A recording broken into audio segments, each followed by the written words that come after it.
Hello, good morning, brothers and sisters. I'm inspired to make this video. Na-inspired ko sa gospel today. When we had that mass in Quiapo Church. The gospel is about the Sermon on the Mount. Also called or known as the Beatitudes. It is taken from the book of St. Luke. Since I cannot sleep, I am trying to do this video because my mind is wandering. So better, record what I think, record my thoughts.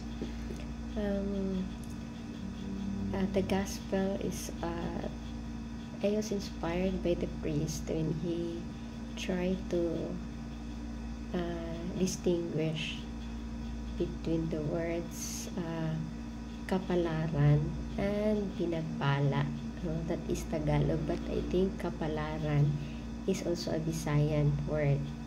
And pinagpala, I don't know what it is in Bisaya. Like the English blessed, pinagpala, no? Bulahan, no?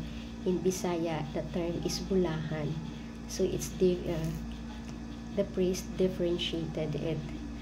Like when we say kapalaran, it's a luck, no? It's your luck, L-U-C-K. While pinagpala, you are blessed by the Lord, no? You are favored. And sometimes in kapalaran, luck, it's like that is your fate, no? That is your kapalaran nga, nadato ka or pobre ka, no? Inana siya. Pero kung maingon tag pinagpala ka na ni Lord, whether dato ka or pobre, na-recognize mo ang blessing ni God, no? You are blessed, you are favored by the Lord. So mo ni ang gospel karon, no?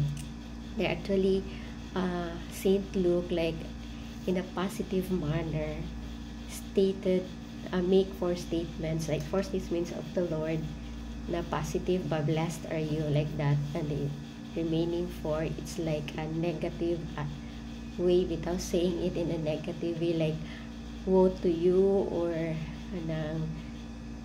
sana in Bisaya, like malas ninyo, inana, diba? Something, so the term for the opposite for word of luck, so malas, inana.